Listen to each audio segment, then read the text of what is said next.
Hello, कैसे हैं जी? सब ठीक हैं? चलिए देखिए, आज क्लास 12th का चैप्टर 3 है, मैट्रिक्स है। मैट्रिक्स का देखिए आज एक एक सवाल, आज 3.1 का एक्सरसाइज 3.1 है। एक एक सॉल्यूशन आज करके आप लोग के हम दे रहे हैं और आप लोग ध्यान से देखिए, समझिएगा ध्यान से, ठीक है। देखिए फर्स्ट नंबर देखिए आपका है, लिखते हैं सवाल। देखिए अच्छे से देखिएगा, समझिएगा। फर्स्ट नंबर देखिए सवाल आपका है, लिखा हुआ है क्या चीज कि in the matrix A equal to, एक मैट्रिक्स है, ए इक्वल टू एक मैट्रिक्स लिख लेते हैं हम भी। लिखा हुआ है क्या चीज कि 2 5 19 -7 35 -2 5/2 और 12, फिर है √3, 1 है, -5 है और 17 है। फर्स्ट नंबर आपका देखिए लिखा हुआ है क्या चीज कि द ऑर्डर ऑफ मैट्रिक्स। दूसरा नंबर में है आपका the number of element, the number of elements. और 3 नंबर में सवाल है इसका, right the elements, right the elements कौन कौन सा है, तो A13, A21, A33, A24 और A23। फर्स्ट नंबर सवाल में आपका यही पूछ रहा है।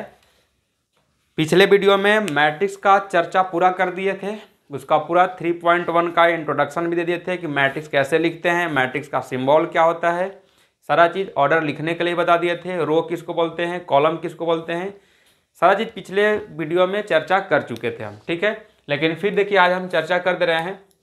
ये आपका एक मैट्रिक्स है, ये आपका R1 है, ये आपका R2 है और ये आपका R3 है। ये आपका फर्स्ट आपका है कॉलम, ये है आपका सेकेंड कॉलम और ये आपका है थर्ड कॉलम और ये आपका है फोर्थ कॉलम। यानी इस मैट्रिक्स का ऑर्डर पूछा जाए तो इस मैट्रिक्स का ऑर्डर 3/4 है। कितना है? 3/4 ऑर्डर का है, ठीक है। ये आपका ऑर्डर हो गया,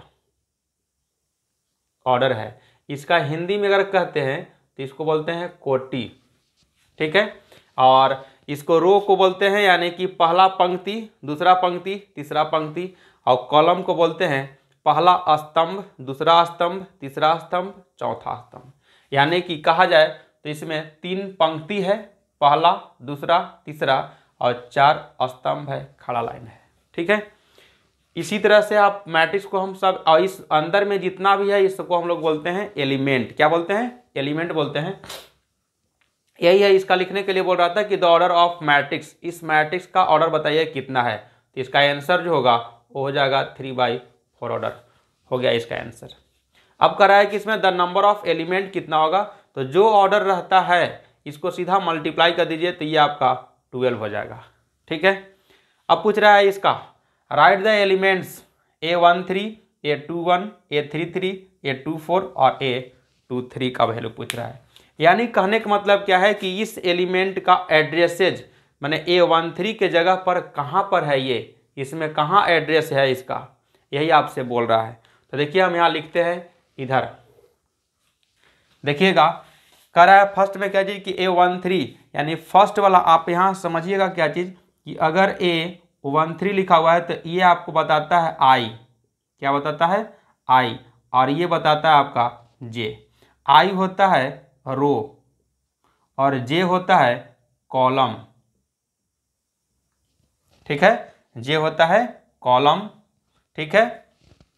तो देखिए फर्स्ट में क्या करा है, A13 यानी पहला रो तीसरा कॉलम, तो कौन सा बिंदु हो रहा है? ये हो रहा है एलिमेंट। यानी कि इसका आंसर जो होगा, इसका नहीं, A13 का जो आंसर होगा, यानी कि A13 का देखिए हम यहाँ लिख दे रहे हैं, ये हो जाएगा आपका कितना, 19, ठीक है। उसी तरह से A21 का पूछ रहा है, A21 का, तो यहाँ हम नहीं लिखते हैं इस चीज़ को, देखिएगा यहाँ हम लिख दे रहे हैं A13, फिर है आपका A21, फिर है A33 और A है 24 और A23। इस सब का एलिमेंट किस स्थान पर होगा लिख दे रहे हैं। पहला क्या है A13 यानी फर्स्ट रो थर्ड कॉलम, तो ये आपका हो गया, तो ये आपका यहाँ हो जाएगा 19। A21 यानी सेकेंड रो फर्स्ट कॉलम का रहा है यानी कि हो जाएगा आपका 35। A33 यानी थर्ड रो और थर्ड कॉलम की बात कर रहा है यानी कि आपका हो जाएगा ये -5। A24 सेकेंड रो और फोर्थ कॉलम का रहा है यानी कि आपका ये 12 हो जाएगा, ये आपका 12 हो गया। फिर करा A23 यानी कि सेकेंड रो और थर्ड कॉलम यानी 5/2। आंसर हो गया ये। फर्स्ट सवाल का 3 सवाल था, तीनों बन गया। ठीक है, नोट कर लीजिए इसको। सेकेंड चलते हैं आगे, मिटा देते हैं इसको। आइए देखिए आगे।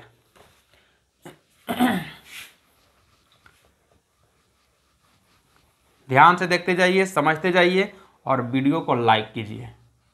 समझ में आ रहा है, वीडियो को लाइक करते जाइए और वहाँ तक वीडियो को पहुँचा दीजिए जहाँ तक लोग नहीं पढ़ पाते हैं, पैसा भी नहीं दे पाते हैं, उन लोगों तक वीडियो को पहुँचाइए और बताइए। आइए सेकेंड नंबर सवाल में देखिए आपको क्या करा है कि सेकेंड में लिखा हुआ है कि if a matrix has 24 elements what are the possible order in can have. फिर करा है इसी में सवाल what if it has 13 element, यानी 2 एलिमेंट है। कितना है, एक पहला सवाल में करा है कि 24 एलिमेंट्स है और दूसरा सवाल इसी में करा है कि 13 एलिमेंट्स है। आपसे यही दोनों एलिमेंट के बारे में पूछ रहा है कि आप बताइए कि कितना ऑर्डर पॉसिबल हो सकता है, यानी कि 13 एलिमेंट को आप कितने तरह का मैट्रिक्स लिख सकते हैं और 24 एलिमेंट को कितने तरह का आप मैट्रिक्स में लिख सकते हैं। आइए देखिए, लिखने जा रहे हैं इसको। सबसे पहला एकदम सबसे आसान काम क्या करना है कि आप 24 लिख लीजिए, ऐसे 24 लिख लीजिए, 24 का फैक्टर लिख लीजिए। किस किस टेबल में आता है, तो 1 का टेबल में आता है, 2 में आता है, 3 में आता है, 4 में आता है, 6 में आता है, 8 में, 12 में और 24 में। बताइए और किसी का टेबल में आता है 24? नहीं ना, इतना ही में आता है। तो पहला देखिए फर्स्ट टू लास्ट, यानी पहला फर्स्ट टू लास्ट यानी कि 1/24 एक ऑर्डर हो गया, यानी कि 1 रो होगा, 24 कॉलम होगा। दूसरा में है 2 इधर से इसको चलेंगे तो 12 हो गया, फिर 3 8, फिर 4 6, 4 तरह का ये मैट्रिक्स हो गया। फिर इसी को रिवर्स कर दीजिए, यानी ये हो जाएगा 24 × 1 यानी 24 कॉलम हो जाएगा, अरे 24 रो हो जाएगा और 1 कॉलम में लिख दीजिएगा। फिर आपको इसको चेंज कर दीजिए 12 2, फिर हो जाएगा 8/3 का हो जाएगा और 6/4 का हो जाएगा। देख लीजिए कितना, 1 2 3 4 5 6 7 8 तरह का मेरे पास मैट्रिक्स होगा। कितना एलिमेंट को, तो 24 एलिमेंट को। यानी 8 का कैसा हो सकता है, तो एक मैट्रिक्स ऐसा हो सकता है, इस तरह से ऐसे हो सकता है, फिर इस तरह से ऐसे हो सकता है, इस तरह से ऐसे हो सकता है कि नहीं। इस सब का ऑर्डर देखिए तो चेंज है कि नहीं, इस तरह से ऐसे हो सकता है। ऐसा मैट्रिक्स हम लिख सकते हैं, लेकिन सब का ऑर्डर क्या है, चेंज है। यानी कि पहला वाला की कितना हो सकता है, तो 1/24 हो सकता है, फिर 24/1 ऑर्डर हो सकता है, फिर है आपका 2/12 है, फिर इसका ऑर्डर हो सकता है 12/2 ऑर्डर हो सकता है, इसका 4/6 हो सकता है, इसका 6/4 हो सकता है, फिर 3/8 हो सकता है ऑर्डर, फिर 8/3 ऑर्डर हो सकता है। देख लीजिए 8 मैट्रिक्स है कि नहीं। इस तरह से मैट्रिक्स को हम लोग इतना एलिमेंट को लिख सकते हैं अच्छे से। समझ में आ रहा है बात? यहाँ तक क्लियर है। चलिए आइए अब देखते हैं हम लोग 13 एलिमेंट का, इसका भी निकालते हैं फैक्टर। देखिए सबसे आसान है, देखिए भाई किसी भी एलिमेंट, कितना भी एलिमेंट दो उसका फैक्टर निकाल लीजिए और फैक्टर निकालने के बाद सीधा आप उसको लिख सकते हैं। ठीक है, इसका देखिए 13 को लिखिएगा आप, तो इसका फैक्टर कितना होगा 1 और 13 ही होगा, केवल 1 और 13 होगा।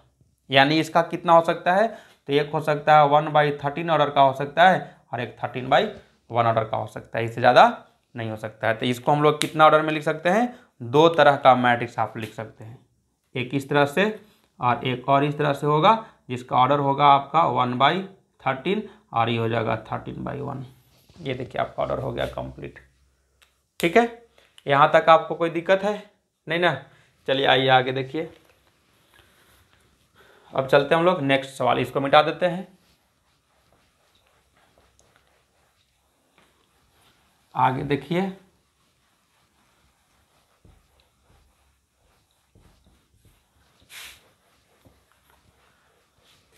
आगे देखिए है नेक्स्ट सवाल। आप लोग के पास बुक है तो देखिएगा, बुक में भी देखिए नेक्स्ट सवाल। देखिए आपका 3 नंबर है, 3 नंबर भी सेम टू सेम इसी तरह से करा है कि if the matrix has 18 element what are the possible order it can have. आपसे पूछ रहा है कि आप बताइए 18 एलिमेंट को आप कितने ऑर्डर तक आप लिख सकते हैं, कितना ऑर्डर पॉसिबल हो सकता है। फिर करा है कि 5 एलिमेंट, तो 3 बन जाएगा 2 जैसा। अब आइए 4 नंबर सवाल। 4 नंबर में कह रहा है क्या जी कि construct a 2x2 order matrix A equal to दिया हुआ है। एक आपको मैट्रिक्स निकालना है, मान लीजिए आपका ए इक्वल टू एक मैट्रिक्स है AIJ, जो 2x2 ऑर्डर का आपको लिखना है। ठीक है, जिसमें फर्स्ट नंबर सवाल देखिए आपको दिया हुआ है AIJ इक्वल टू I+J का होल स्क्वायर बाई 2।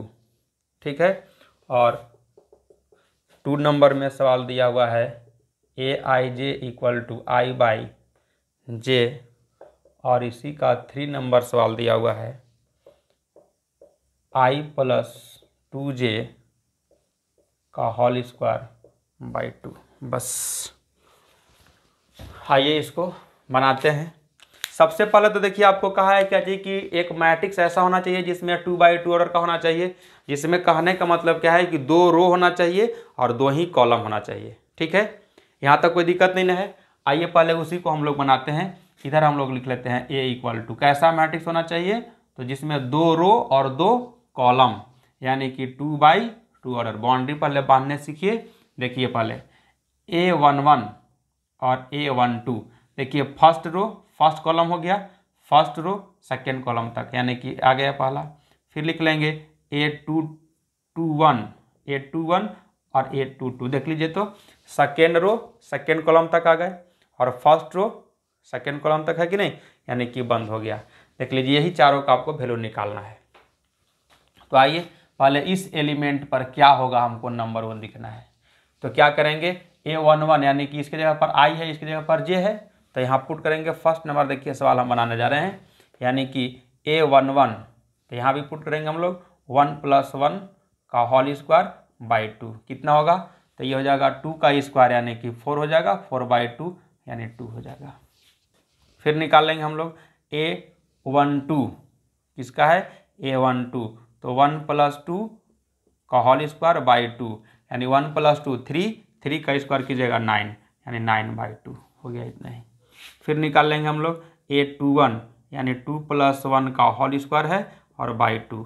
फिर देखिए आपका 9/2 ही, देखिए 2+1 3 का स्क्वायर कीजिएगा 9/2 हो जाएगा।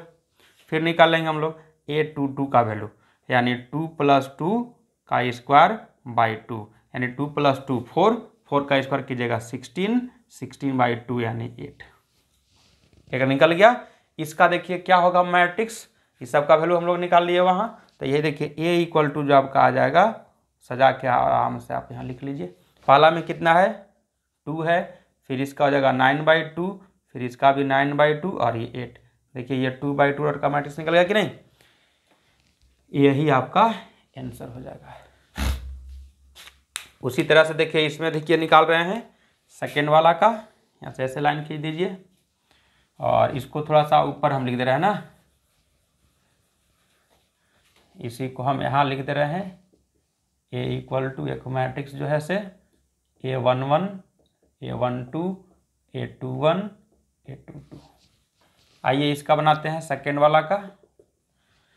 A11 तो ये हो जाएगा 1/1 यानी कि 1 आ जाएगा। फिर A12 तो ये कितना हो जाएगा 1/2 तो 1/2 ही रह जाएगा। A21 का वैल्यू निकालिएगा तो हो जाएगा 2/1 यानी कि 2। फिर A22 का वैल्यू निकालिएगा तो हो जाएगा 2/2 यानी हो जाएगा 1। यहाँ भी इसका वैल्यू निकल गया, देख लीजिए। A11 का वैल्यू हो गया 1, इसका 1/2, इसका हो जाएगा 2 और इसका हो जाएगा 1। ये भी निकल गया। ये भी देखिए आपका 2/2 ऑर्डर का मैट्रिक्स हो गया। 3 नंबर का आइए अब, दिख रहा है ना, यहाँ तक कोई दिक्कत नहीं ना है, आ रहा है ना समझ में? एकदम बिल्कुल आएगा, आराम से ध्यान से एकदम आप देखते रहिए, ठीक है, बिल्कुल समझ में आएगा। 3 नंबर का भी देख लीजिए। 3 नंबर में भी देखिए आपको करना क्या है कि A11 का वैल्यू निकालेंगे तो यहाँ पुट करेंगे 1 + 2 × 1 का होल स्क्वायर है और /2। इसको जब सोल्व कीजिएगा तो 2 × 1 2 और +1 3 का स्क्वायर 9/2 हो जाएगा। फिर निकाल लीजिए A12 का वैल्यू तो 1 + 2 × 2 का स्क्वायर और /2। देखिए 2 2 जा 4 और 1 5 और 5 का स्क्वायर 25/2 हो गया। फिर निकाल लीजिए A21 का वैल्यू। अब यहाँ पुट कीजिए 2 + 2 × 1 का स्क्वायर और /2। इसका कितना हो जाएगा तो 2 × 1 2 + 2 4 का स्क्वायर 16/2 यानी कि इसका 8 हो जाएगा। फिर निकाल लीजिए A22 का वैल्यू। यहाँ पुट कीजिएगा 2, यहाँ हो जाएगा 2 × 2 का स्क्वायर और /2। सोल्व कीजिएगा, ठीक है। 2 × 2 4 + 2 6, ठीक है। 6 का स्क्वायर कीजिएगा तो हो जाएगा 36/2 यानी ये हो जाएगा आपका 18। 18 दूना 36 होता है, ठीक है। इसी का आप लिखना होगा मैट्रिक्स में, तो क्या लिखेंगे A इक्वल टू यही आपका मैट्रिक्स हो जाएगा। यहाँ ऐसे बंद कर लेते हैं। A11 का वैल्यू कितना आ गया है तो ये हो जाएगा 9/2, इसका हो जाएगा आपका 25/2, इसका हो जाएगा आपका 8 और इसका हो जाएगा 18। ये भी देखिए 2/2 ऑर्डर का है, यही आपका आंसर हो जाएगा। इसी तरह से आपको देखिए अगला जो नेक्स्ट जो सवाल जो है उसको भी आपको बनाना है। 3 नंबर सवाल जो में है इसी तरह से बनाना है। देखिए तो 3 भी बन जाएगा। 3 देखिए आपका मोड वाला है ना, तो मोड का मतलब देखिए आपको हम बता दे रहे हैं कि मोड का मतलब क्या होता है ऐसे, ठीक है। इसको मिटा देते हैं, आइए आगे।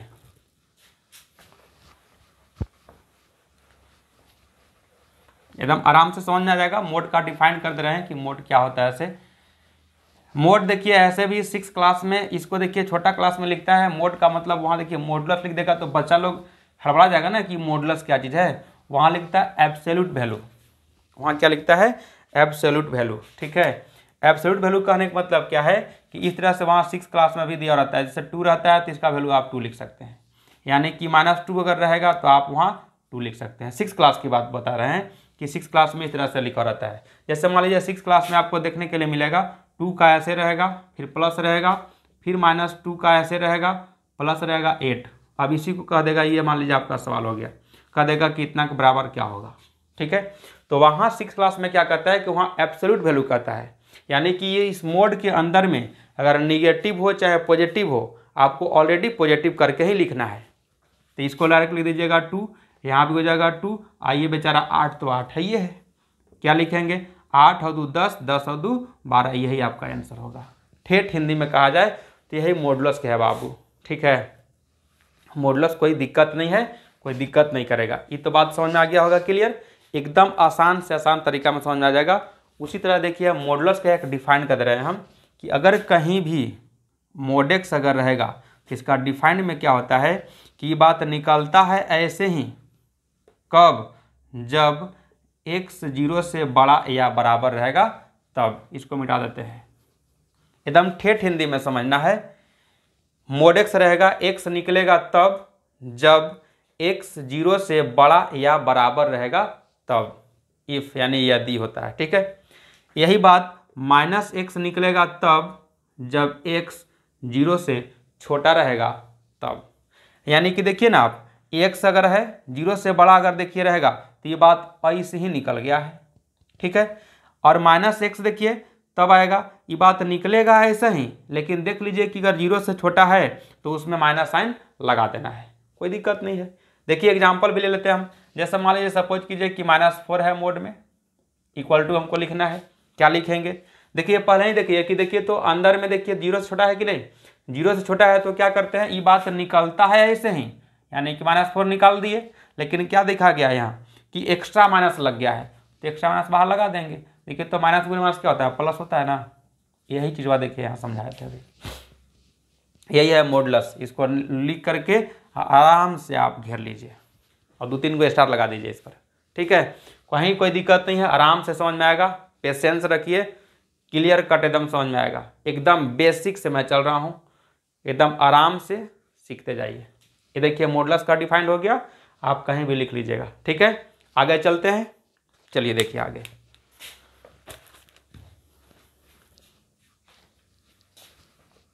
अरे यार इधर आओ ना, कहाँ है, इसे भाग रहा है जी बच्चा। चलिए आगे नेक्स्ट सवाल देखिए।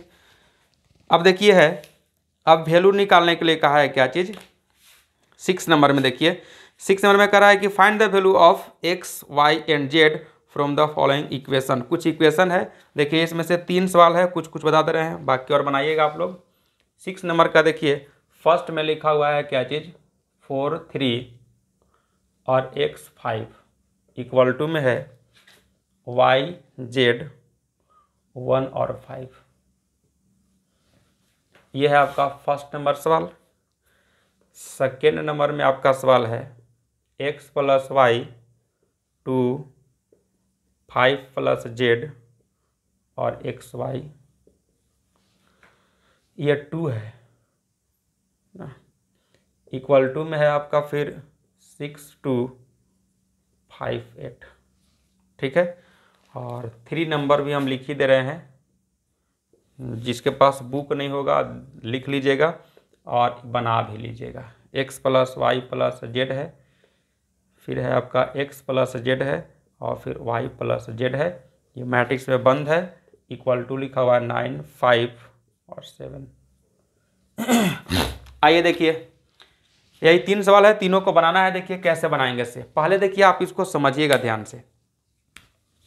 कहीं भी अगर 2 मैट्रिक्स अगर है बराबर इस तरह से, मान लीजिए ये A B 6 और ये है आपका C, और इधर मान लीजिए 1 2 6 और यहाँ है 5।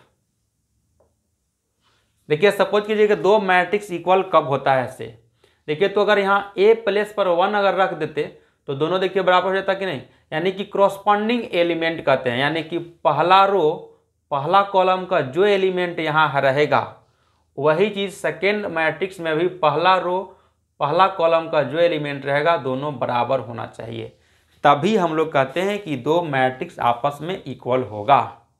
क्लियर है यहाँ तक।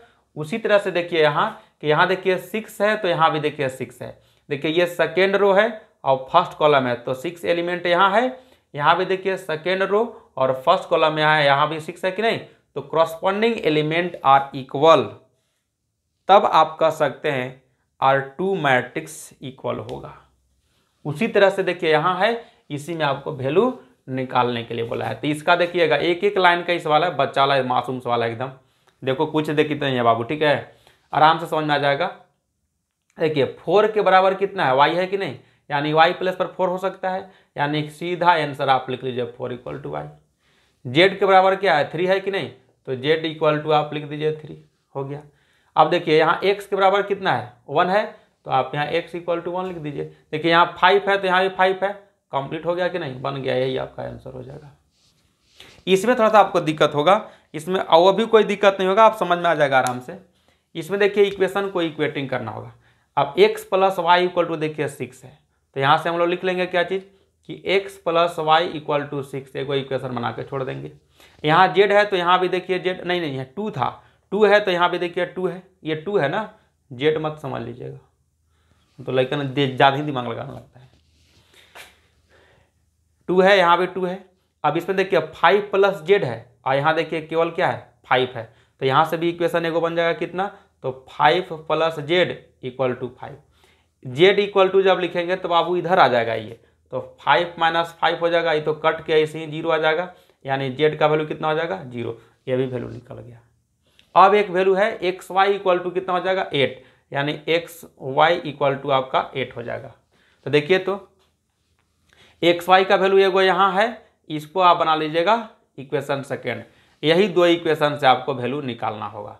तो हम लोग लिखेंगे क्या चीज़, ये दोनों इक्वेशन से लिख लीजिएगा कि in equation first and second क्या करेंगे कि इसमें देखिए वैल्यू कहीं पुट कर दीजिए इसमें, ठीक है। तो वैल्यू जैसी पुट कीजिएगा, मान लीजिए सपोज कीजिए कि आप यहाँ से वैल्यू पुट कर दीजिएगा y का वैल्यू, तो लिख देते हैं हम क्या चीज़ कि बाई फर्स्ट क्या हो जाएगा, तो y = 6 - x हो जाएगा। ये वाला देखिए y का वैल्यू 6 - x है ना, इसमें पुट कर दीजिए, तो क्या हो जाएगा x × ये हो जाएगा 6 - x = 8। अब इसको सोल्व कीजिएगा तो 6x माइनस ये हो जाएगा x² = 8, इस दोनों को भेज दीजिए इधर, x² - 6x + 8 = 0। देखिए क्वाड्रेटिक इक्वेशन का आ गया सवाल, क्वाड्रेटिक इक्वेशन का सवाल आ गया, तो इसको सोल्व करेंगे कैसे, देखिए 4 और 2 6 में आ जाएगा, फैक्टराइजेशन कर देंगे, यानी कि आप 10th क्लास में बहुत सारा पढ़े होंगे, मिडिल टर्म फैक्टराइजेशन जिसको बोलते हैं, ठीक है। उसी तरह से यहाँ बनेगा आपका x² - 4x - 2x और +8 = 0। देख लीजिए यहाँ से आप x कॉमन निकालिएगा तो x - 4 हो जाएगा, इसमें से 2 कॉमन निकालिएगा -2 तो हो जाएगा x - 4 हो जाएगा = 0 हो जाएगा। x - 4 देखिए फिर कॉमन है, बचेगा x - 2 = 0। तो अब लिखिएगा इफ़ x - 4 = 0 तो x = 4, और फिर लिखिएगा x - 2 = 0 तो x = 2। ये देखिए वैल्यू निकल गया आपका इसमें, ठीक है। तो सबका फाइनल देखिए आंसर हम लोग लिख देते हैं क्या चीज़ कि x = हो जाएगा आपका 4,2, y का वैल्यू हो जाएगा आपका,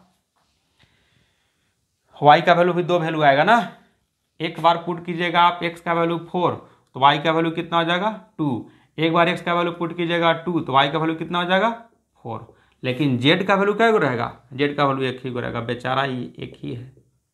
ये देखिए आपका वैल्यू निकल गया, आंसर हो जाएगा। क्लियर है। इसी तरह से देखिए आपको फर्स्ट बन गया, सेकेंड बन गया, थर्ड आप लोग बना लीजिएगा, आराम से बन जाएगा। 3 वेरिएबल है, 3 इक्वेशन बनाएंगे, आराम से बन जाएगा ये, तो बना लीजिएगा आप लोग, हमको उम्मीद है कि बना लीजिएगा इसको, ठीक है। चलिए आगे अब देखिए, इसको मिटा देते हैं, आगे देखिए नेक्स्ट और मज़ेदार सवाल है, कहीं देखिए किंतु परंतु नहीं है, आराम से केवल आप समझते जाइएगा। आगे सवाल देखिए आपका इसी तरह से है, 7 नंबर भी देखिए इसी तरह से सवाल में है कि एक मैट्रिक्स है =2 है, इक्वेशन बना लीजिएगा, बन जाएगा, और नहीं बनेगा तो आप कमेंट कीजिएगा, सॉल्यूशन कर देंगे हम, बना दे देंगे, बना लीजिएगा। आइए 8 नंबर में, 8 नंबर देखिए आपका सबसे मज़ेदार सवाल है, एकदम अच्छे से समझिएगा। देखिए 8 नंबर में लिखा हुआ है कि एक मैट्रिक्स है A = क्या लिखा हुआ है कि Aij एक मैट्रिक्स है बाबू m/n ऑर्डर का, ठीक है, और कहा क्या है कि इज अ स्क्वायर मैट्रिक्स,